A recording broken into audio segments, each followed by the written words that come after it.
So, welcome everybody who came today here. And this is like my talk is a workshop. It is part of Swiss AI Weeks. And today we're going to be talking about like very hype topic, I would say.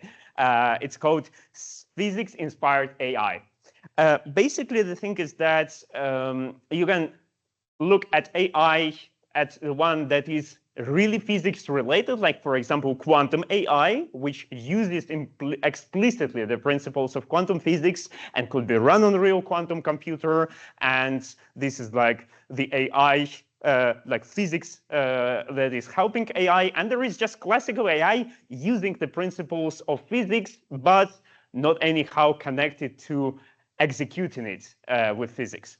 So basically, we're going to go through the journey, how AI was incorporating step by step ideas from physics, and then how it all ended up in quantum AI, meaning that basically we stopped using just ideas from physics, but really started applying physics principles.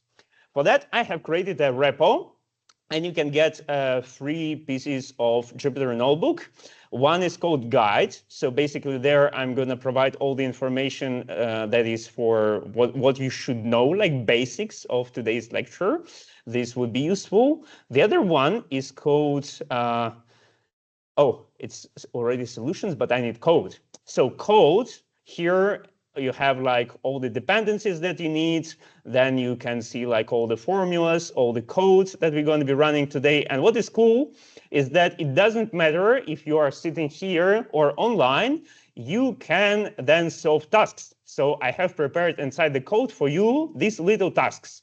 And these are multiple choice like questions, and only one is correct, basically A, B, or C. And I mean, the good thing is that obviously you already have all the rest of the code, and you can just, of course, very straightforward, try all 3 and see which one would work. But I suggest first to think how it would work. And if you are really like not in the mood today, then there is solutions. So here I have prepared for you solutions. Basically, this is about which answer is correct. And then it says why others are incorrect. And also it has like some bigger pieces of code because today I have prepared also for you homework. So it's going to be a big workshop. Let's begin. So my name is Pavel Solimov, and I'm working in Zurich University of Applied Sciences, for instance, in Institute of Computer Science. And with my colleagues, and for instance, I can name my line manager, Kurt Stockinger, and also my colleague, Rudi Füchslin. We have been doing already for quite a time quantum computing in our institutes, and also quantum AI. So basically today I'm going to show you, let's say, a couple of tricks that we were very intensively using in our research. So you would be able to see exactly all this stuff in use. And what's really fascinating is that we, for example, for instance, have via collaboration with Quantum Basel access to different machines. And when we need them, so we have students working on it, and then we can access it. So I mean, like our research is not theoretical, not fully theoretical, but it's just the theory applied to practice. But this is about what's going on today. Yeah, let's go back many years ago, because when AI only started, it is interesting that from the very beginning of AI, principles of physics were used. So I would say that basically almost all the AI, how we know it today, it is fully based on obviously matrix multiplications, tensors that you all know, I think, starting from the time of LLMs. Yeah, so it has become like the main driver, I would say. But before it was like, I would say, majorly shifted towards calculus. And there it was like all these derivatives and like what was coming before, this is all like physics principles. So principles of acceleration, principles of finding the low energy state, and so on and so forth. These are all physics things.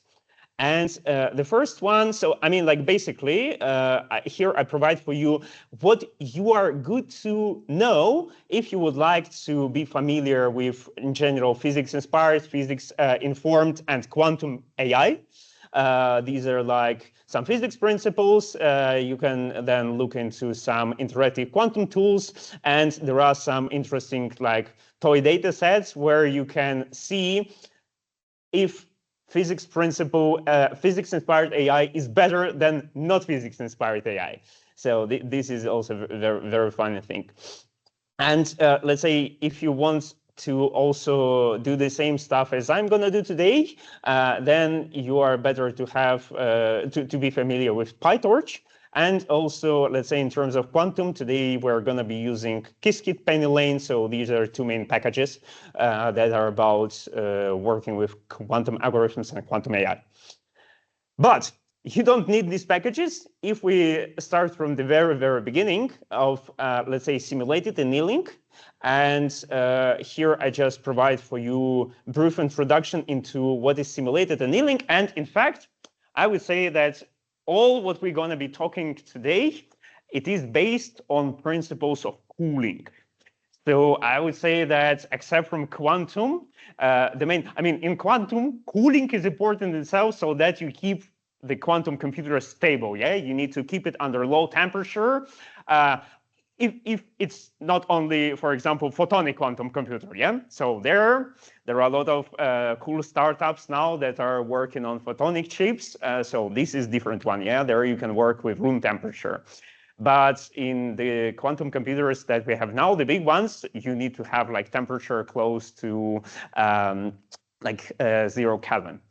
But in other type of like not quantum computing, but in general physics, the principle of cooling, yeah, this is the cool thing that where you have, for example, you know that the higher is temperature, the more chaotic it is, yeah, the more chaotic system is.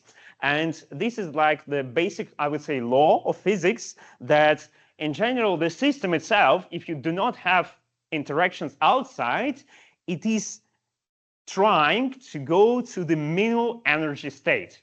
So because then you don't need, to work, you can just relax, be stable, and that's it. Life is gorgeous. I mean, you can think about it as person, yeah, from personal point of view. For example, me, myself, yeah, what I would choose, to relax or to work, yeah? When to work, I need to do something, so I mean, the system should be hot, yeah, so everything is going around. But when I'm vacationing or just like today now, yeah, with you guys, just feeling relaxed, this is a pleasure. So I hope my line manager doesn't hear this, yeah, but I would always prefer to relax rather than to work. And the world is the same as me, trust me. So, I mean, by default, we are lazy. And it means that basically, if you start heating up any system, and so you give additional energy to it, so it starts being fluctuating, and then you cool it down, for example, like with metal, yeah? Then you know how principles, yes? So like your atoms inside, so first of all, they are like trying to also integrate with each other. And then when it is going, let's say, to zero, then boom, everything stops. This principle is used, so this principle of simulated annealing is, for example, used in finding optima, like minima, of very complicated functions. So, for example, I don't know if you ever heard about Ackley function, but this is, like the major examples that we have today. This is super artificial function, yeah, that you would not encounter in everyday life. But if you, for example, go, I think here at this link, you're going to see how it looks like. So basically, it's very tricky function that has super, super big amount of local optima. And then, as you see, there is the real global optima, yeah, global minima. And the major problem of, I would say, all AI algorithms, yeah, so that we still have this problem, and what everybody is afraid of, yeah, who are doing AI, is that you're gonna stuck in local minima. Yeah, so here we're going to be searching minima. In this case, our task, yeah, is, let's say, to find minima. But we cannot, unfortunately, stay like now and look at this image. No, we are somewhere in the middle. We are sitting on this function and looking around, and we don't know, yeah, which direction to go. So that's why it comes the principle of simulated annealing. So basically, yeah, as I said, you see, like physics refreshing, we already did it. Heat metal, cool down it slowly. And in AI, we start with random guess.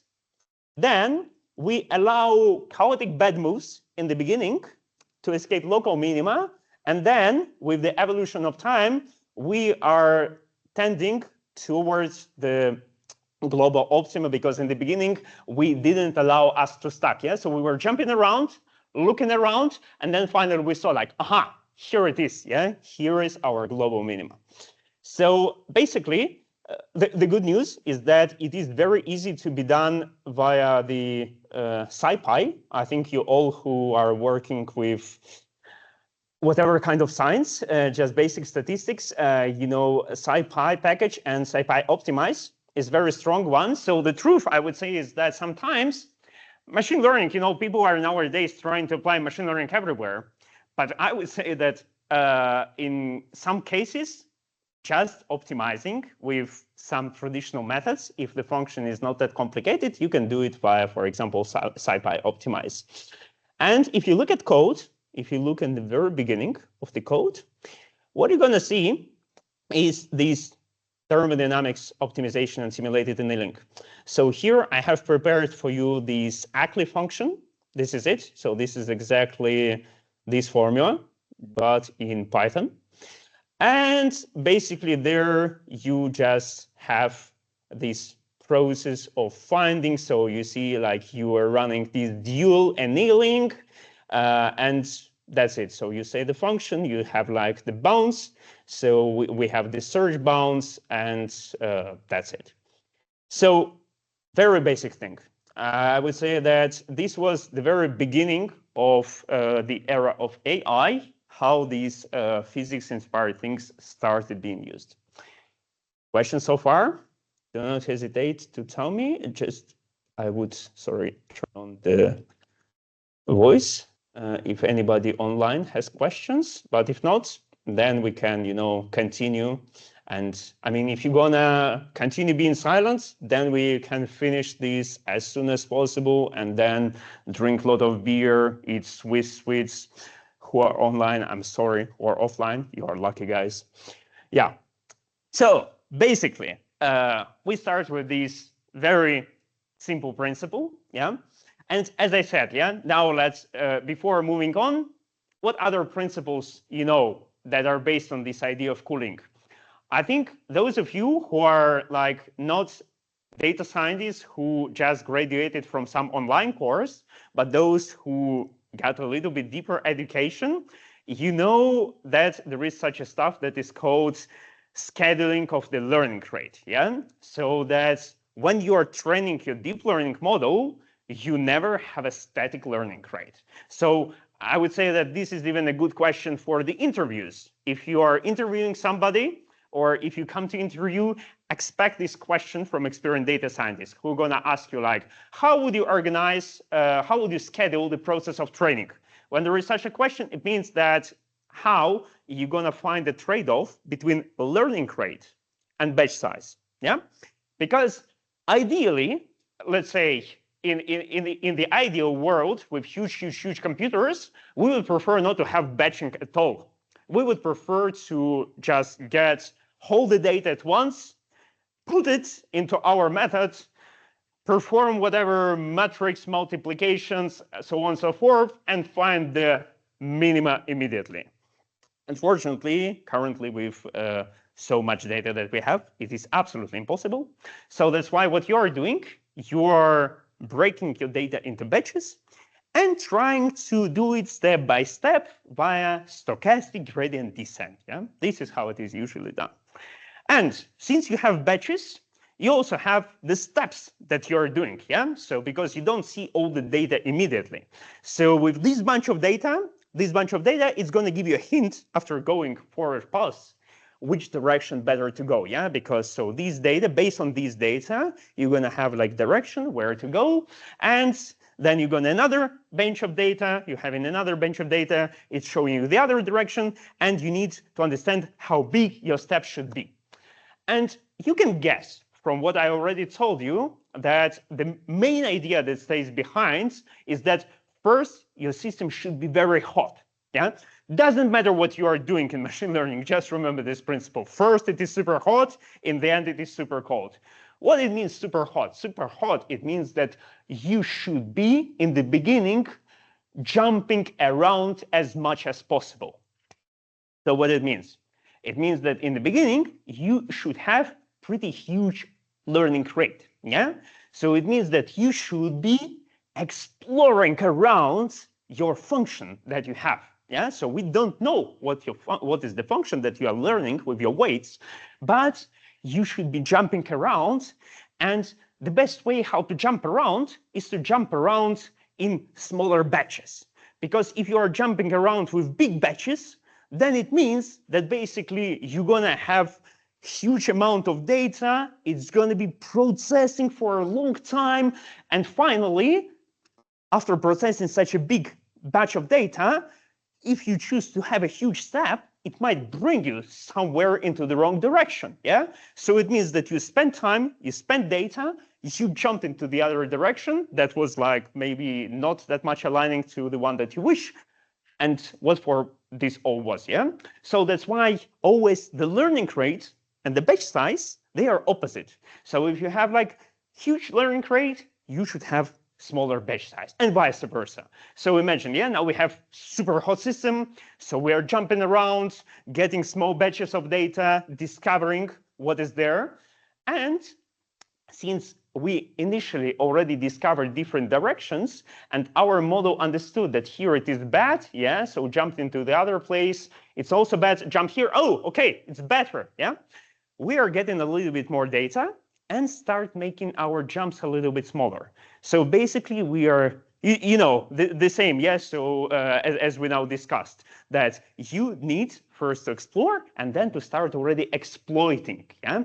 So you start looking around carefully and making small steps, yeah? And in the end, your batch is growing, your step size is becoming smaller and smaller, and there is a lot of theory behind it, how you should do this process, but as you see, it's fully physics-inspired process, and this is how you should work on any kind of machine learning model that is deep learning model, yeah? So this is specifically considering deep learning models who are using the stochastic gradient descent ideas. That's it, okay? So this is, for example, one of the principles that you can use, and this is a super cool principle. And since I told you now about exploration and exploitation, those of you who are a little bit more advanced than people who graduated, as I said, from online data science courses, I think now even in online data science courses, you might have reinforcement learning. So this is a little bit more complicated branch of data science, but still, this is exactly the learning process when you collect the data yourself. Yeah, you create the data for yourself. You are not giving it originally. Originally, you are just giving the set of rules according to which you're allowed to form the data, to play whatever game, for example. And in the end, you are doing the same kind of thing as now I told you.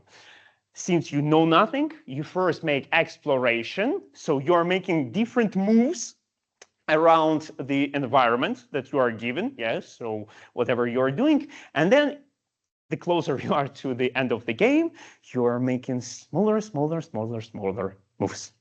That's it, yeah? So you're making like less and less random moves, yeah? In this case, smaller means like your parameter epsilon that is in reinforcement learning, it is becoming smaller and smaller. So it means that you are trying to play according to a strategy, but not according to your random moves. That's it. So basically, this is how it works. And yeah, I think these are the major principles that you have this kind of with the same idea of cooling down. Cool. Questions about cooling down? Online questions you can write in chat, for example. Here you can freely ask. But yes, please, question.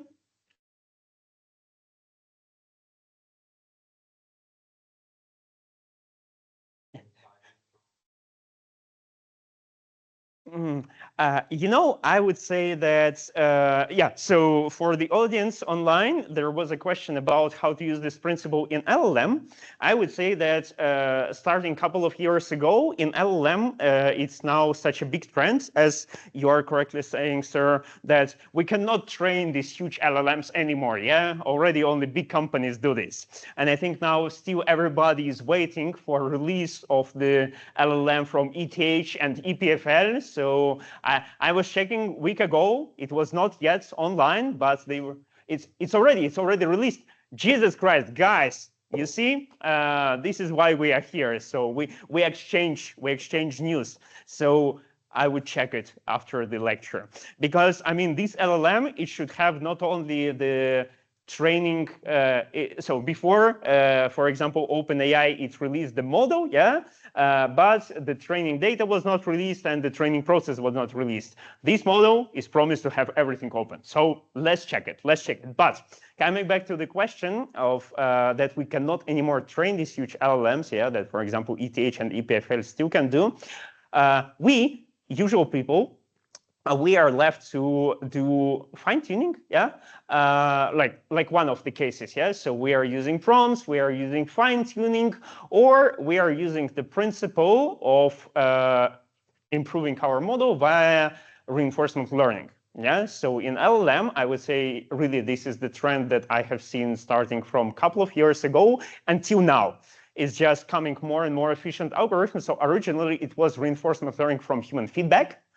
And there, exactly, while fine-tuning, you also have this hyperparameter epsilon, which we now were talking about. And then basically you follow the same principles. So in the beginning, you are more chaotically choosing between the answers of LLM, and then you are trying to follow your model that you are trying to fine-tune.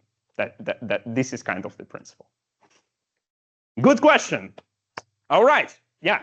So then, since we are on the right track, let's continue.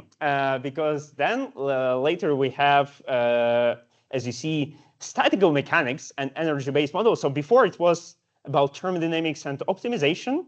Now it's about energy-based models. So I need to confess that being still young and beautiful many years ago, I spent quite a lot of time on energy-based models. Yeah, since then, I guess I learned quite many things about what these models do. But basically, let's say that if you ever hear about Hopfield networks, Boltzmann machines, or restricted Boltzmann machines, these are the main models in this area, in energy-based models. And honestly speaking, the principle is the same. So here you see, I have for you in every section this physics refresh, basically saying that particles prefer low energy states. And you have the same idea of hot, everything is random, cold, everything is ordered. And here you are using, you're trying to learn. So basically your model, what you are modeling with neural network, is some distribution, yeah? So I would say in general, when we are talking about learning something, usually we have some input, some output. We're trying to learn the model that can convert very well input to desired output. And in reality, this is always about distributions. There is even, like in the beginning of all this era, even before obviously LLMs, etc., it was Bayesian methods. They were very powerful.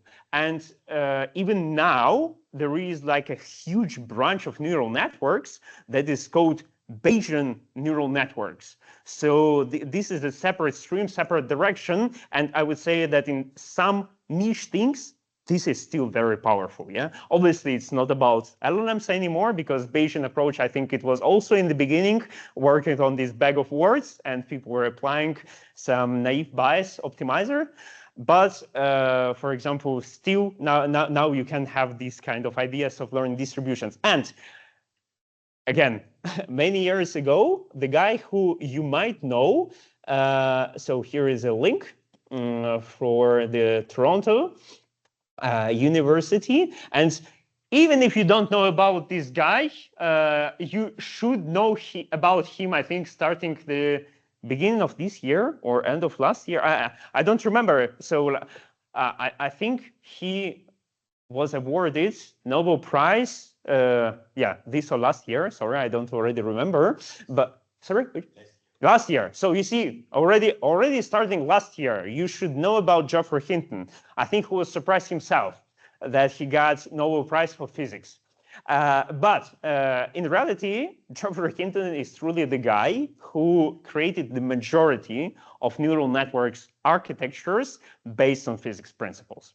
So that's why today it would have been a crime not to mention Geoffrey Hinton, the Nobel Prize guy. So this is his original work. So 2010, a practical guide to training restricted Boltzmann machines. So only 21 pages of absolutely crazy stuff with formulas. So, I mean, I have provided it for you, but I would say that if you wish maybe to learn about it in more naive way, just either go, for example, for these Geek4Geeks of types of Boltzmann machines and find out more about Hopfield network, restricted Boltzmann machines, and so on and so forth, or just my usual favorite stuff. What I'm doing, I'm asking restricted Boltzmann machines for dummies and a lot of articles that are giving you pictures about what is going around. Also, since I said that this is based on idea of learning some distributions, yeah, as we do it in all the machine learning, doesn't matter, machine learning, deep learning, whatever. Here we are learning, Geoffrey Hinton is saying that we would learn some Boltzmann, and in fact, the original is Maxwell-Boltzmann distribution. And if you want to see how it looks like, this is this website, Desmos. If you never used it, I recommend you to use it, because there you can create some kind of visualization of functions, distributions, with which people can play depending on some parameters. So I would say that this is really fun, I think. So I heavily recommend you to play around it. And this is, yeah, the stuff how you can visualize it, how you can understand what's going around.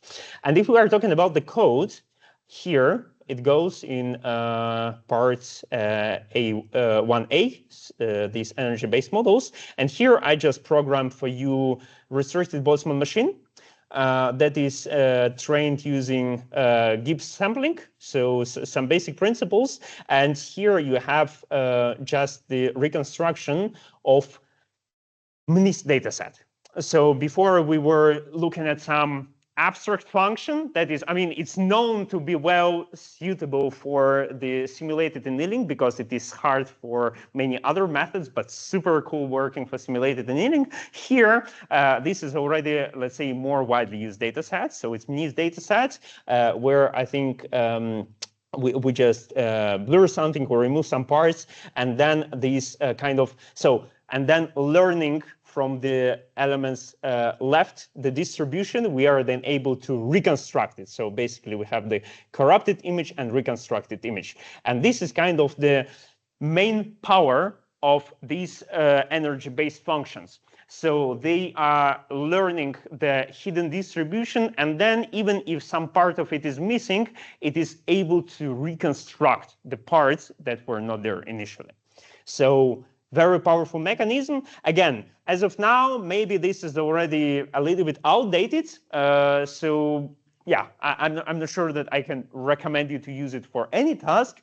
But again, and this is going to be maybe the main outcome of today's lecture. I can tell you it already now, that your skill as a data scientist should be that you try to find out, you try to, let's say, decompose your task into several steps, and then you try to understand that, this particular step with this exact data that I get at this step, this could be solved by this particular method, because I know when I was learning this method that it is good in this deconstruction from like highly noised whatever thing, and I would not use the hammer of whatever LLM or other huge models. I can do it very quickly. I can do it with this exact model, and that's it. So I would say that this is very important, that you have the skill of decomposing, skill of understanding that smaller model can solve this problem without applying bigger resources and again suffering from overtraining or whatever problems. Yeah, so this is basically what makes you a real data scientist. So I wish that everybody becomes a real data scientist.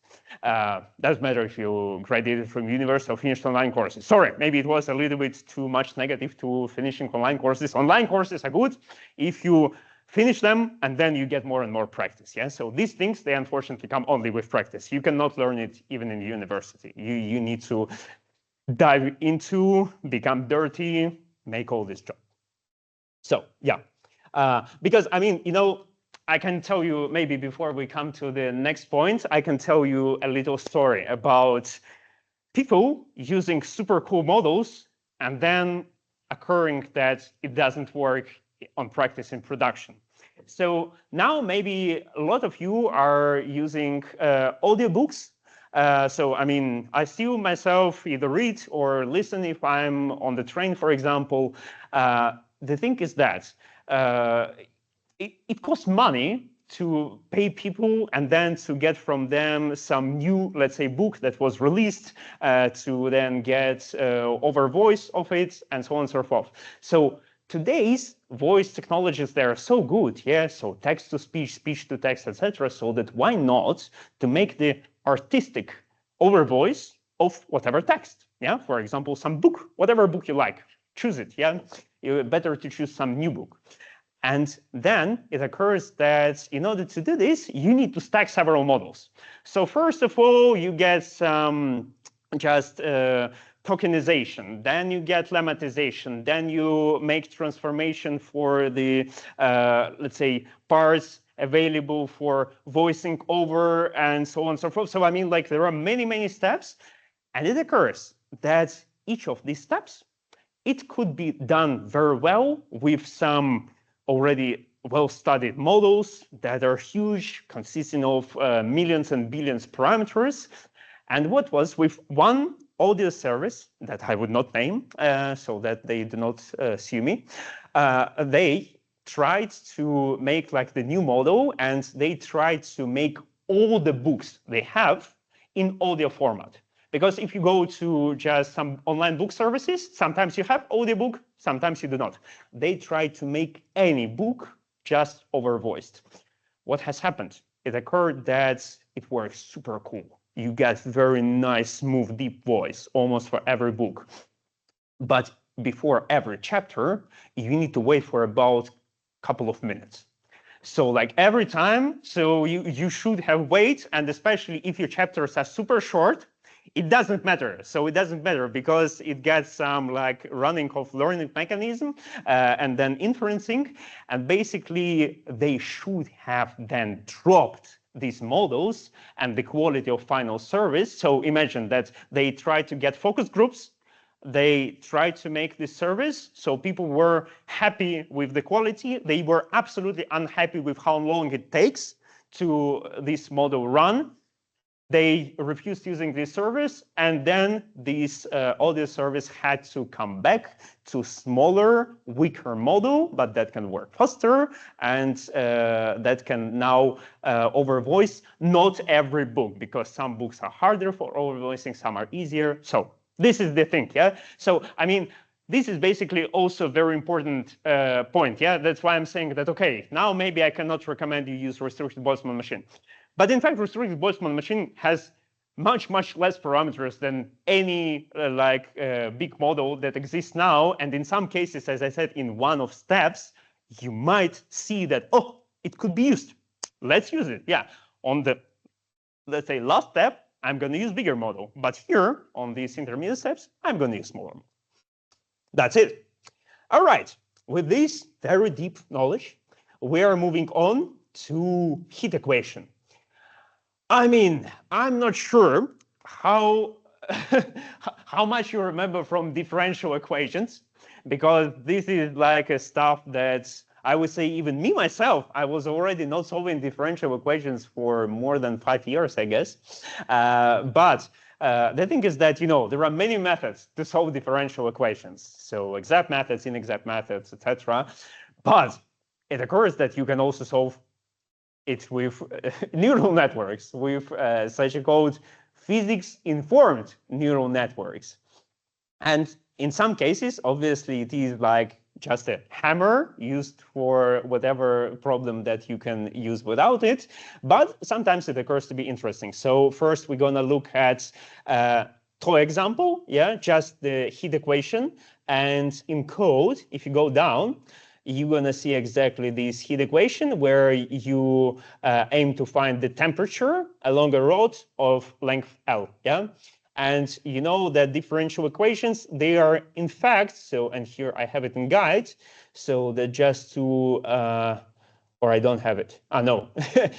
No, here I have it. The differential equations describe change. So they are basically aimed originally to describe the change of whatever, based on whatever. Usually it is change based on time. Through the time, how something changes through the time.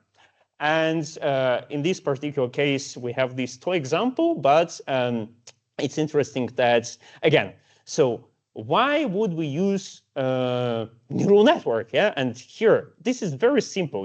This is this PIN FCN, so physics-informed neural network, which is fully connected, just fully connected, but physics-informed. So where comes the physics information? The physics information, and then, you can go through the code. It's very straightforward. The thing is that you always incorporate physics information as some kind of regularization. This is just general trick that works always. And in the recent years, I would say that, again, as we now were discussing, that big models you cannot train anymore, so that you can fine-tune them. Sometimes in order to make some kind of fine-tuning, your best friend is regularization. So you have some additional rules that you incorporate, and this works either in this direction or it works in direct training, for example, like in this physics-informed neural network. Basically, you incorporate this kind of training. And if you wish, you can look into the paper. So there is okay. Maybe I need to then open the one on archive. The one on archive works. So this was, you see, in fact, it appeared quite a long time ago. But I would say these kind of networks, they have surprisingly become very popular like last year. I think majorly why it happened because of these new type of networks that were, you might have heard of it, Kolmogorov-Arnold networks, which are very much not like classical neural networks. And I think there was a big hype, then unfortunately went down. So because I think there was no immediate implementation, and we're going to talk about it today. So like why all these things, they are like very sporadic, why they not like go as consistent as, for example, LLMs. So the main problem is that there was this hype about Kolmogorov-Arnold networks, and it went down. But I think at the same time people then remembered what others like physics-like networks we know, and there was this physics-informed neural network. So in order then, again, if you want, you can look into paper, you can look into code. There is interesting, as I said today already, that you are better to know PyTorch. And what is important, if you know PyTorch, there is this package, PIN S2, PyTorch, which implements loads of physics-informed neural networks over PyTorch. And I would say it's not that old. So I think, the last commit was like 3 months ago. So it is still maintained. And if you want to, let's say, model exactly this heat equation, there is this implementation from, I think, 4 years ago, it was originally committed. So it is like this solution to 1D heat equation. So you can do it, and you can also look it into our code. But if you want to make fun with yourself or with kids, then you can go over here, interactive simulation. And I know already how to use it. There is this stuff. So basically, you can play around, and behind it, there is a maps, so you can look into it, how it works, but this is like modeling this kind of heat equation. So yeah, to me, it looks nice, and basically you see it's clear how it changes through the time. Yeah, so you can choose different parameters, and it's gonna be either like faster decay or slower decay, so there are a lot of things how you can choose it, change it, so this is absolutely amazing thing. So I recommend you to play around. So as you see, all the links are there. Everything is on GitHub. So I shared it with you. So people in the audience, you can then just get it, or I'm going to send it after the meeting to everybody who enrolled. So, but now, if we want to go to something practice, yeah, because as I said in the beginning, I'm from Zurich University of Applied Sciences. So toy stuff is good, but we want to see the application to the real world, to the real life. So for example, why not to model smart thermostat? This is a really interesting case, how you can, I mean, because yeah, you remember that usually we use machine learning if we have some input, then we want to model output. For example, here, what we can do, we can take parameters and try to predict room temperature based on outside weather and heater that we have. Yeah, that's it. So basically, we have equation that is describing it. It is based on Newton's law of cooling. If you have forgotten this law, no problem. There is this article in Wikipedia about it, so very easy thing. But again, what I have for you, if you don't want to read Wikipedia, we have demonstration. This time it is with Wolfram. I think you all know Wolfram Alpha, and they also have these kind of demonstrations where you can again plug and play with, no, it's initializing, sorry, it's initializing, but then, I mean, you can easily play with these parameters and see how it is changing. And since it looks like something like regression, yeah, so I mean, to some extent, you can think of it like of a regression mechanism, yeah, that's why we use these physics-informed neural networks that are fully connected. You even don't need anything more complicated than fully connected neural network. You need to know the tricks, yeah? You need to incorporate there inside the laws of physics, as I said, via regularization. And as it is said here, you see, I call it data loss plus physics loss. So this is basically what comes through regularization. And if you go to the code, this is done here. So basically, this is this smart thermostat pin. And if you look, it's going to be like very, very much close to what was with heat equation, because obviously it's about heating. And here I have for you a little bit of training, so you can get this function that I already have for you and write your own training loop. So this is, I mean, for those who know PyTorch, this is more or less trivial. For those who don't, there are solutions. So do not hesitate to go there and to find out how it works. Okay, so I would say that here I'm gonna stop and ask you if you have questions about what we discussed now, because this was where we studied some major things about physics-inspired AI. Now we're gonna already go into physics-based AI, which is gonna be in the end quantum AI, because I would say, yeah, that's maybe the only one that I know that is like fully based on physics is this quantum one. So that's why you see the next topic is quantum paradigm. So think if you had any questions, and if not, let me see if there are questions online. Question. Okay. Oh, sorry. I didn't see that it was already for a long time. Which statical data distribution I used at the beginning of training and later in the fine-tuning process? Using Levy distribution to search for minimums. Oh, sorry that I didn't respond to this question immediately, but very nice question. I would say that, yeah, it touches the problem of, as you know, there is this branch of science of biology that is called, I think, how it was called, either mimicria or something like this, that is trying to get the principles that are used in nature and then to apply them somewhere in our everyday life. So very good thing about this Levy distribution. In fact, this is open question. It's not clear exactly which distribution it is better to fine-tune, because it depends more on, let's say, the method that you use for fine-tuning this distribution. For example, as I said already, for the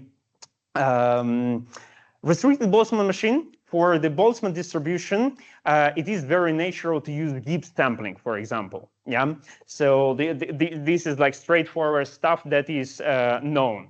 Then, I mean, if you want, so again, coming to other generalizing distribution, for example, you can try to, I mean, without knowing the distribution, you can, for example, try to get characteristic function as an option, so with unknown parameters.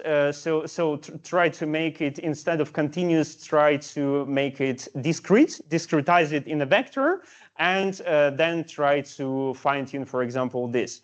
So honestly, about fine-tuning Levy distribution, I'm not sure that I have heard about it. Maybe it's too complicated. Maybe you don't have efficient mechanism, but maybe you have. So this is really, even for me, it's this open question. So I'm not ready to say that I know good answer. Yeah, but I can tell you, let's say, why current distributions that I know are used. So exactly because of this known efficient mechanism, yeah, of how to fine-tune them. Okay, good. So if there are no questions, then I think we are very well on timing, and we are going to, as you see, part 2. So quantum paradigm. I don't know if there is like too much sense to go into details of quantum here.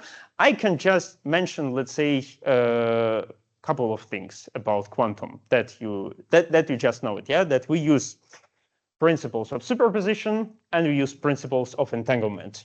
If you wish, and again, I would say this is more about playing with kids. Here I have provided for you. Okay, it's not me who provided it for you, but I have found this link for you. It is about quantum coin toss. I would in general recommend you to explore this website. This is website of the Colorado University. And these guys are incredible. They have created a lot of cool things for visualization. And you know yourself, sometimes, even if you're already like, doesn't matter, young or old, you sometimes are better to be shown, yeah, how it works visually in order than you to understand it. So basically, what happens with quantum coin? Yeah, you see here on the left we have classical coin. Classical coin is very easy. I flip it. If the coin is not biased, I have 50-50 probability of, in this case, sun or moon. Doesn't matter. Yeah. If I flip the quantum coin, boom. What I'm gonna have? I'm gonna have coin flipping, and then there is, let's say, what makes quantum coin a quantum one? A quantum coin means that at the end we need to make such a called measurement, and in reality this is very close to just the coin that I'm going to be tossing here. That I'm going to say, okay, basically now I'm tossing it, and then you say stop, and I stop it, yeah, and then we'll look at the result. In this case, if I just do this now here, flip and reveal, it's going to be just, okay, sun, again sun, oh, again sun, okay, again sun. Okay, finally it's moon, yeah? So, I mean, the same can happen in the real life. But what is interesting is that until this coin falls down, I obviously do not know what it is. And more to say, I can then, via different instruments, influence the probability, how it's gonna then fall down. So this is exactly what is used then inside quantum computers, that you kind of, let's say, have the coin flying inside your quantum computer, and it would be, let's say, clear what it is, sun or moon, only in the very end of the tunnel. Yes, so imagine that your coin is flying through. But let's imagine that coin is originally flipping like this. Yes, so it is just absolutely straightly going, and in the end, it's going to flip either that or that. And what I'm doing inside, I'm putting different deflectors. Yeah, so and I can put deflectors such a way that boom is going to become then shifted a little bit to the left, and then it means that in the end, stopping is going to have more probability of stopping this way or vice versa. So this is the main thing that is called superposition. Yeah, that's first of all, unless we reach the end of tunnel, we don't know what's going to happen, and this is called measurement. And more, say, we can influence the probability. So here, for example, if I go to the classical, so here in this coin, you see, I can influence the probabilities. Yeah, and now if I go there, and I have hundreds of coins, I'm gonna flip and reveal, I'm gonna end up in some distribution. So what we were discussing today, it is very important that here, so in machine learning, we are exploring the understanding of learning the distribution. In quantum, distribution is the natural outcome of what we are doing. Because just to flip coin once, it is not interesting. I need to flip it 100 times, and then I can tell you what was the distribution, yeah, what was exactly these probabilities. So this is kind of the thing. This is what we are doing. So that's why in quantum, remember, if anybody tells you that that's it, measure the results, done, yeah, send to boss. No, measure 1,000 times, get the distribution, send to boss. This is how it works, yeah? And if you want to be even more creative, then create such a stuff that is called entanglement. Entanglement, this is even more interesting thing. So now I was telling you that we can influence the probability, yeah, like how it's gonna end up in the end, like this side or that side of the coin, avers or reverse. What we can do additionally, we can put 2 coins in our tube. And in our everyday life, so that's why I told you, yeah? Now with this superposition, you see that the same happens if I just flip the coin. So the same can be done without quantum computer. But what cannot be done in real life is entanglement.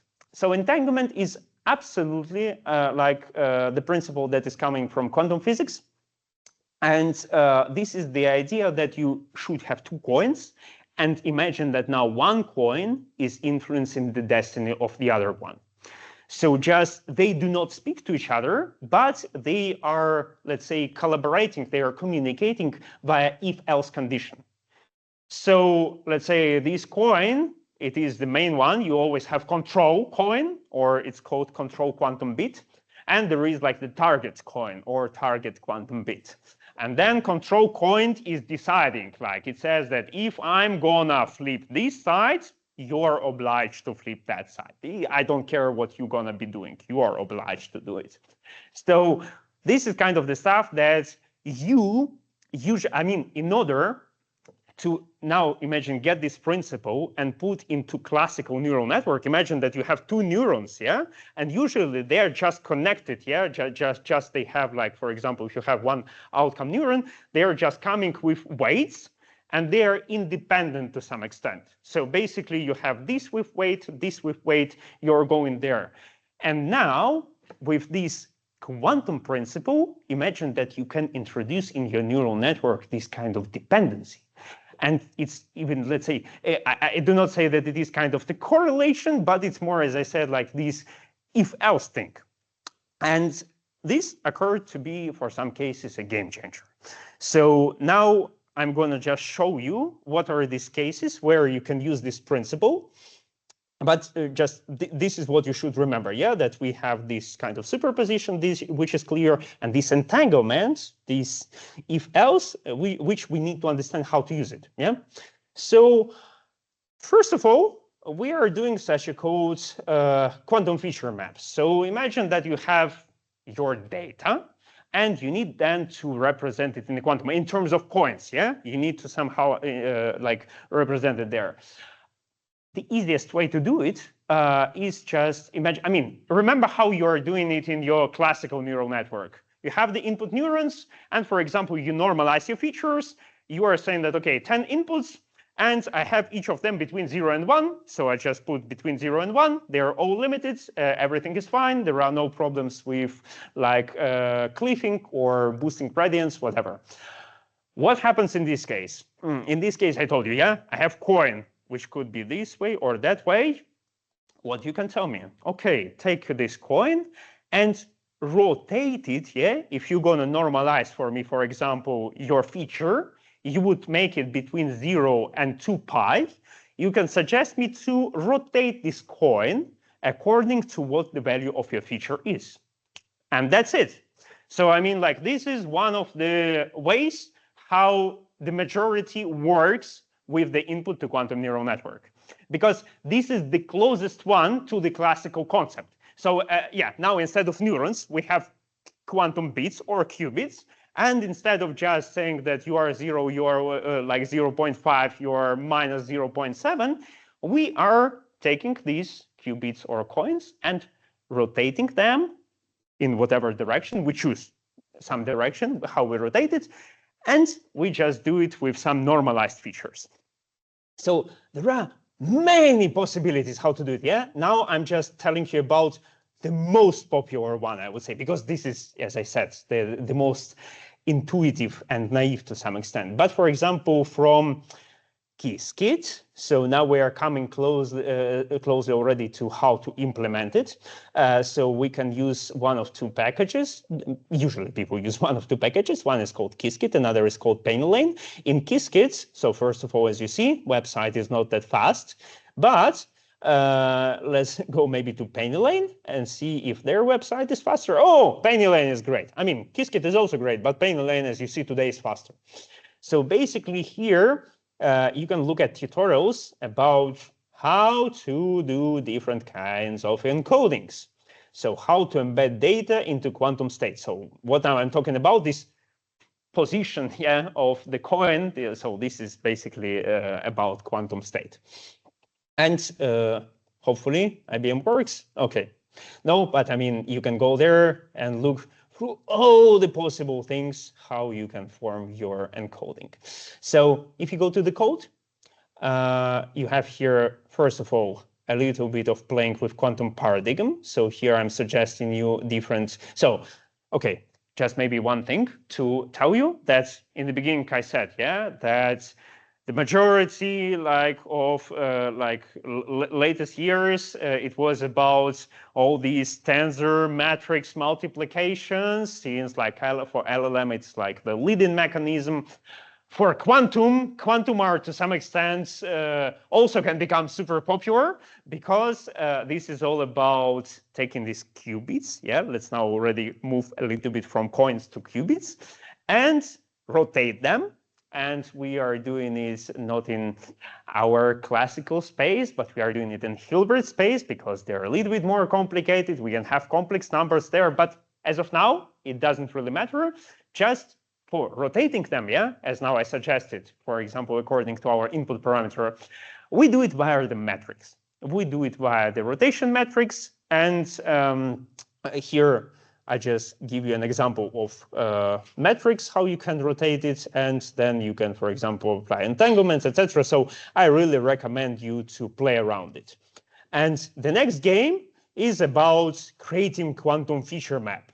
So here it is suggesting to do like several ways of encoding. So the one that now I told you about, this is called angle encoding. So this is like very straightforward. You see, it's simple and direct, yeah?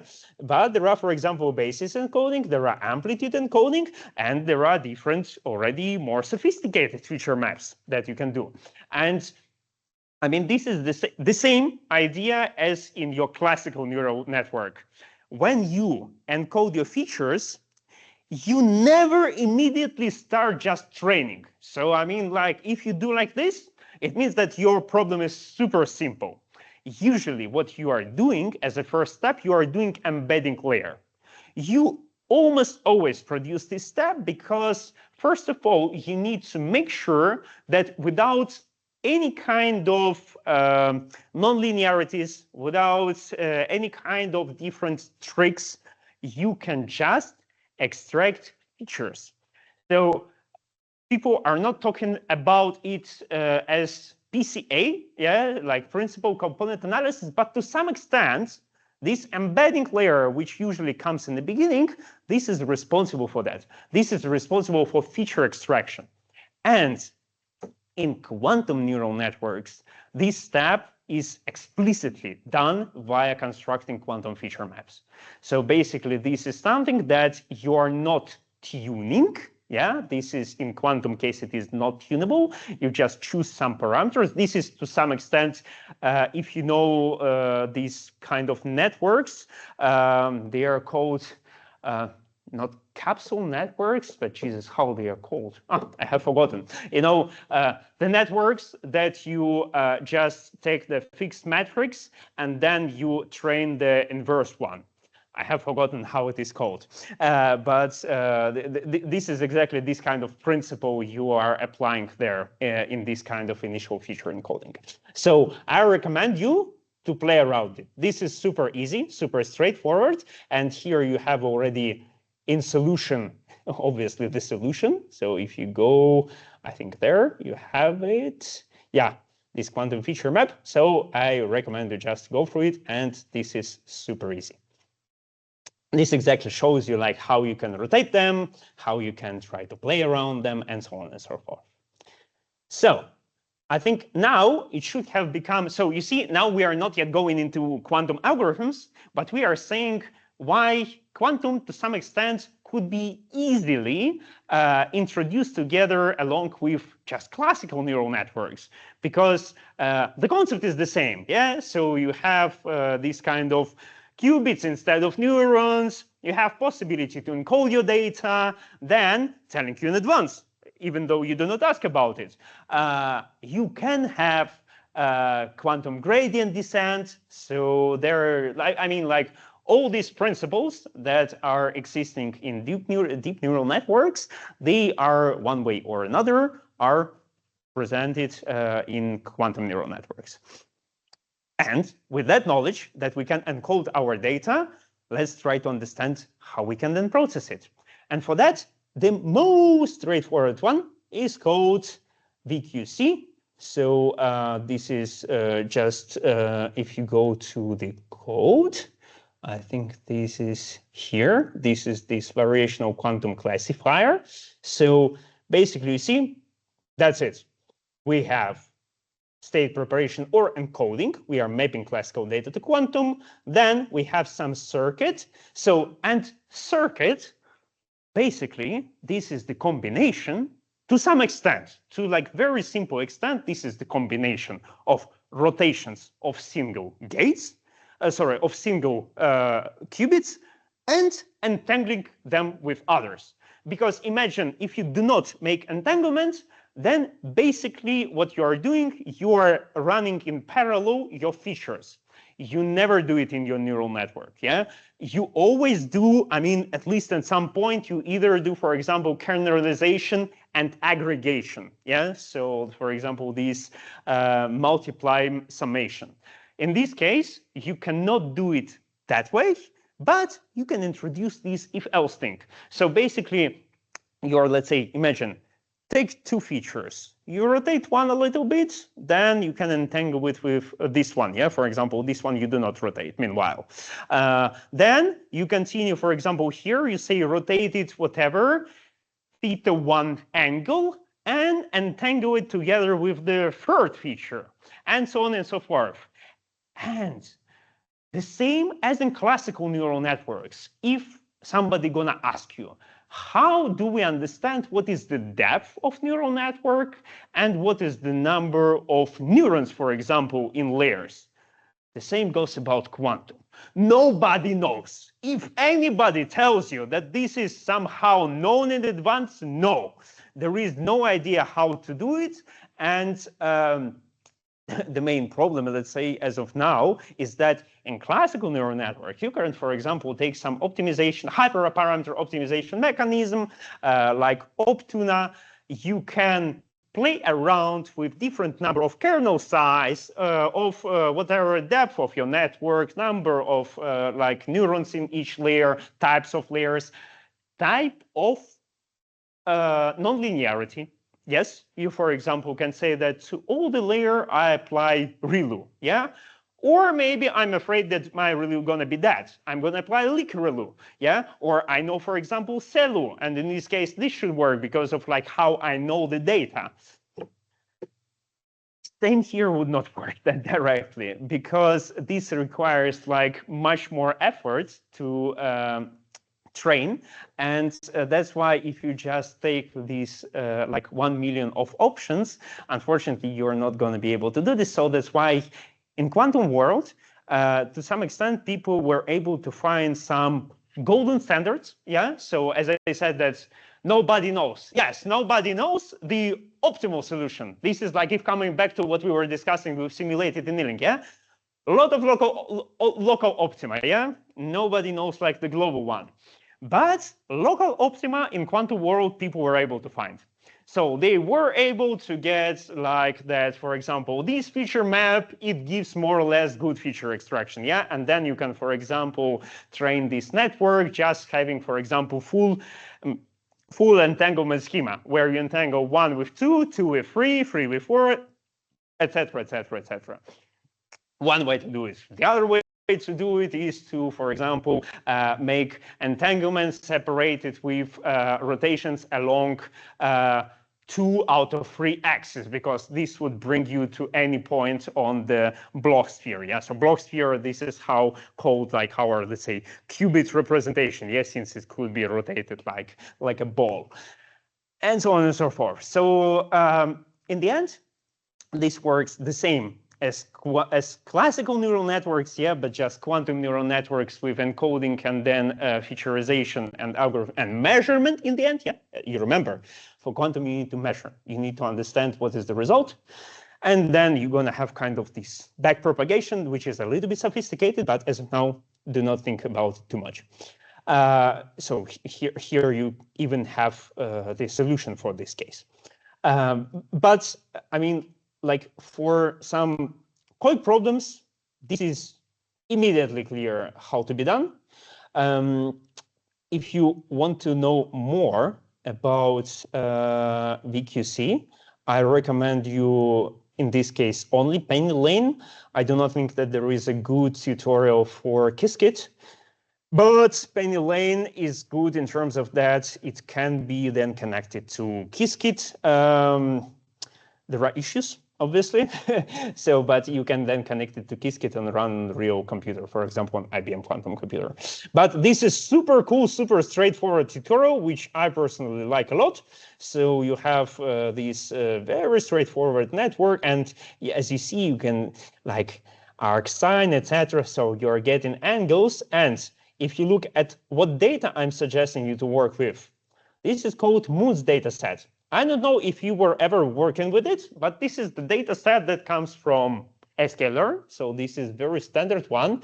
And you might have even seen these kind of pictures from sklearn when it's said about SVMs. Because SVMs, they are usually trying to learn these dependencies in, let's say, curvy ways, yeah, when your data is not linear separable, but it is somehow curved, and it could be even, you know, going like a spiral one into the other one. So quantum in these terms is even better. And for that, for understanding like how it is, so I mean, sorry, I think we would not maybe go for this pendulum pin now, because this is more for your home task. So this is your hands-on home task. You can like try to go for this pin, but I would maybe tell you more about quantum SVMs. So quantum SVMs is the stuff that is the same as usual SVM, support vector machines, that people already were not using for quite a long time. But with the rise of quantum, people started to use it. And for example, one data set is called moons, the other is called circles. And the thing is that quantum SVM is super efficient if you try to bring these spiral and complicated things. Yeah, so I mean, like, even with usual SVM, you need to use pretty complicated kernel in order to separate these classes. Yeah, but as I said, in quantum, we are working in Hilbert space. And basically, if you are then bringing it back, bring it to the Hilbert space and apply kernelization trick there. And what is more important, as I was mentioning, you have the instrument of entanglement. It occurs that you can, via entanglements, rotate it and work it out such a way that in the end, you're going to have a linear separable data. So this is absolutely amazing fact about quantum neural networks. So I suggest you to work on it here. So here, I mean, like you have just SBC, and then you are using the quantum version of it. So this is exactly where you're gonna see, surprisingly, the advantage of quantum neural networks. What is the main, let's say, drawback of all this story? Is that in reality, in order to find out this type of data, you need to be super lucky. Yeah. So as of now, I would say that all the data that you see, where you see this advantage, this is all artificially created.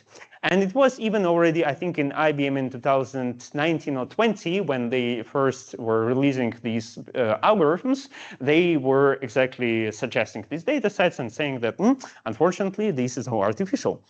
Why I still have hope that at some point we're going to be successful?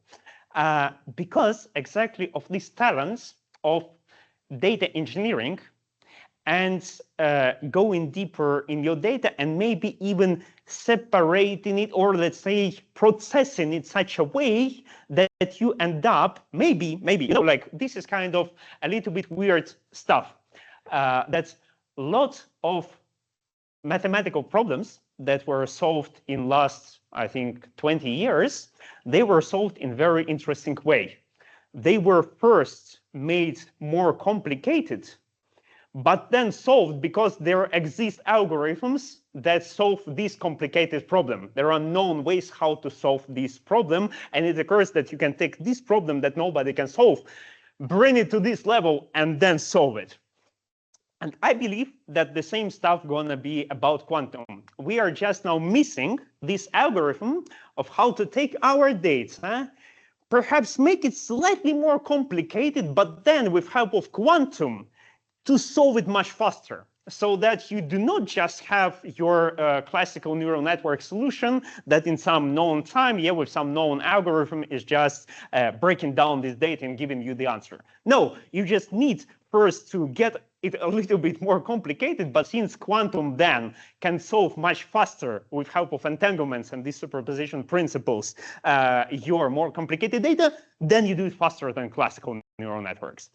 So this is how I look at it. So, and at least, I mean, I'm happy to share more with you about it, but you can first play with this example here.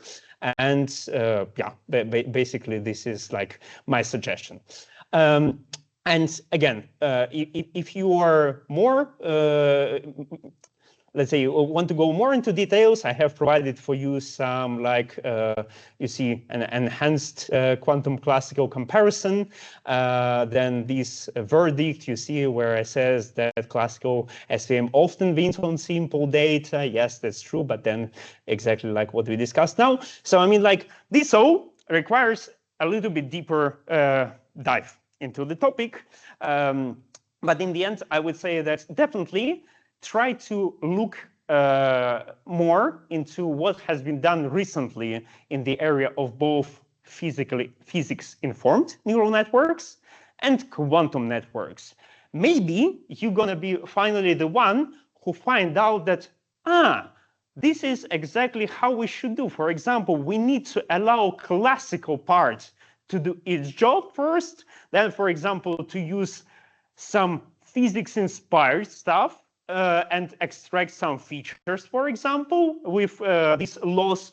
Then we apply quantum part because we are now ready for some physics-like process. Yeah, so you artificially, let's say, create it somehow from your data, physics-like process. Yeah, then you are ready to solve it with quantum, and then you are back converting it to classical. So I mean, like, this is all about mix and matching, and as I said, decomposing, trying to understand like that this part should be solved this way, this part should be solved this way. These, for example, can become more complicated, then become like much easier, and so on and so forth. So today, within like these 1 hour and 20 minutes, I think I was able to give you my vision of like history of physics inspired going to physics based in terms of AI. And yeah, at this point, I would maybe finish. If you want in guides, I still suggest for you different, you know, like quantum computing playgrounds, machine learning visualization. Some of them are already a little bit outdated. You know, it's such a pity when I see websites like distill.pub and they have like so great visualization, yeah, but then it's 2021 guy decided to stop, yeah, for example. And basically you understand that since 2021, many things have been done and many things are visualized. Yeah, maybe not as good. Yeah, but here I have for you, you know, like a little guideline, yeah, that starts with this simple code, then experiment with parameters, then look into like what is discussed in these communities, consider maybe even some like quick course or reading articles on towards data science. I need to confess that there are a couple of tutorials and you're already almost master of physics-informed ML or quantum ML, and then try to do something on your own. So in code, I suggest you here exactly like enhanced comparisons, some challenges about like what to be done. Yeah, that's it. And don't forget that I have for you solutions. So just follow the repo and you're going to be successful. So in fact, this repo, this is your path to success. You see, it was created 4 hours ago, but this already can make you a super powerful and successful person. Okay, I would say that's it in terms of what I wanted to tell you. Questions? So either online or offline. I'm waiting for your questions. Also, then feel free to make issues in GitHub repo. So this is the reason why I did it. So that if you want to discuss something, if you have ideas, or if it is not clear how this or that problem is solved, please feel free to raise it. You know, also Qiskit and PennyLane, they are changing quite a lot. And I mean, despite there was recently a release of Qiskit 2.0, still it might be some problems with back compatibility. So if you use some packages from 3 years ago, they might not work. I'm sorry about it, but this is life. Okay, good. So no questions in audience, but I mean, we can discuss it with you during Hapero. As I said, sorry online guys, but I mean, like next time, just come in. This should be super cool. And yeah, we are still keeping in touch. So there is, okay, just applause. Cool. Thank you. Thank you for being online. So then now I'm gonna stop recording. And again, I just want to wish you